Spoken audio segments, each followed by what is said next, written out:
এই মুহূৰ্তত যোগীখোপাৰ কাবাইতাৰীৰ পৰা আহিছে এক ডাঙৰ খবৰ। যোগীখোপাত বন বিভাগৰ বৃহৎ অভিযান, বন বিভাগ আৰু আৰক্ষীৰ অভিযান।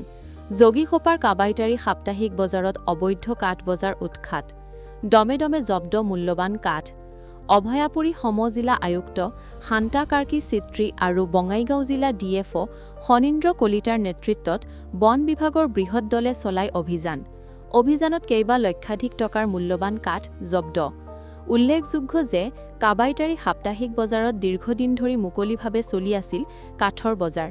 আজি হঠাৎ বন বিভাগৰ এটি বৃহৎ দলে চলাই অভিযানত কাঠ বজাৰ সম্পূৰ্ণৰূপে উচ্ছেদ চলায় বন বিভাগে। বজাৰৰ পৰা অবৈধ কাঠৰ ব্যৱসায়ী পলায়ন।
এইটো ক'বলৈ এয়ে যে আমি আমাৰ খবৰ এটা পাইছিলোঁ, আমি খবৰ পাইছোঁ যে ইয়াতে অবৈধ কিছুমান কাঠ জমা কৰি থোৱা হৈছে।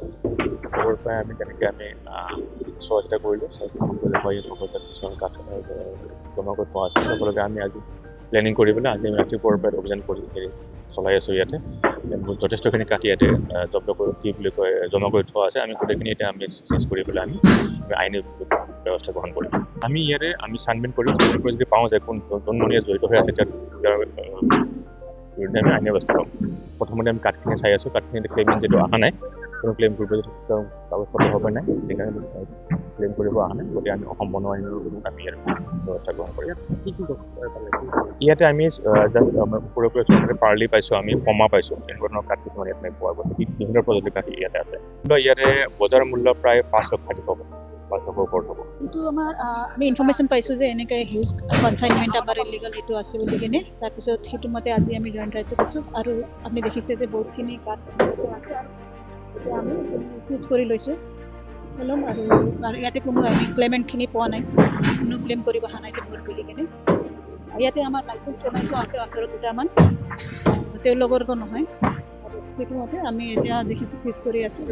চিজ কৰাৰ পিছত চাওক, এতিয়া আমাৰ যিখিনি ফৰেষ্ট ডিপাৰ্টমেণ্টে কোৱা মতে আমাৰ ইয়াতে লাইচেঞ্চ প্ৰেমাইছো আছে, ফৰেষ্ট যোনটো ৰেজিষ্ট্ৰেশ্যন থকা দোকান আছে আৰু এইখিনি চকুত পৰা নাই। মানে ইমান হিউজ কনচাইনমেণ্ট আগতে নাই আৰু এইটোতো গোডাউনেই হয়, তেওঁলোকৰো বস্তুখিনি ৰাখিব পাৰে কম এমাউণ্টত ৰাখি আছিলে মানে। আৰু এতিয়াতো আমি যিখিনি ইনফৰ্মেশ্যন পাইছোঁ যে এনেকৈ ইলিগালি ৰাখি আছে বুলি কেনে, এইটোতো আজিৰ কথা নহয়, বহুত দিনৰ পৰা চলি আছে। কিন্তু তাতে আমাৰ মেবি গোডাউন হিচাপত ইউজ আছিলে আৰু আমাৰ লাইচেঞ্চ দোকানীয়ে কৰি আছিল নেকি, সেনেকুৱাও থাকিব পাৰে।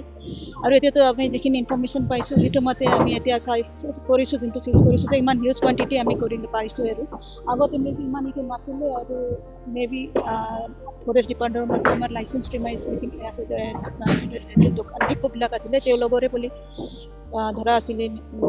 আৰু এতিয়াতো আমি পালোঁ যে কোনো ক্লেইম কৰিব অহা নাই আৰু আমি এইখিনি পাইছোঁ আৰু এইখিনি চিজ কৰি আমাৰ এইটো কেছটো ৰেজিষ্টাৰ কৰি লোৱা হৈছে, ৰেজিষ্টাৰ কৰা আছে। ইনভলভ ইন দিছ মানে তেওঁলোকক আমি আজি ফৰেষ্ট মতে ব্যৱস্থা লোৱা হ'ব। ফৰ টাইম বিং আগতে আমি এইটো চিজ কৰি আমি লৈ যাওঁ, তাৰপিছত যিখিনি ইনভলভ আছে ইয়াতে সেইকেইটাৰ বিষয়ত ফৰেষ্টৰ মতে তেওঁলোকে কেছটো ৰেজিষ্টাৰ কৰি লয়। কিমান টকা মূল্য কাঠ হ'ব? DFOয়ে ক'ব পাৰিব, মানে এতিয়া মাৰ্কেট ভেলু আৰু ভেৰাইটি ৱাইজ হ'ব এইটো কোন কি কোৱালিটিৰ কাঠ আছে সেইটো মতে তেওঁলোকে এটা এছেছমেণ্ট কৰিব এতিয়া মানে আমি বহুত এটা গোডাউন খোলাও নাই এতিয়ালৈকে সেইখিনিয়ে ওলাব আৰু তাতে কি ধৰণৰ কাঠ আছে সেইটো মতে এছেছমেণ্ট কৰি কিনে মানে আফটাৰ চিজিং ইজ কমপ্লিট তেতিয়া আমি এটা দিব পাৰিম দেখিছে কিমান হিউজ কুৱাণ্টিটি আমি এইটো কৰিছোঁ আৰু বহুতকেইটা দোকানটো মানে এইটো গোডাউনকেইটা খোলাও নাই So definitely good. Aru maybe it will create a deterrent among other illegal আমাৰ to আছে offender আছে তেওঁলোকৰতো এটা deterrent create কৰে যে in future তেওঁলোকে without permission without registration এনেকে activity involve হয়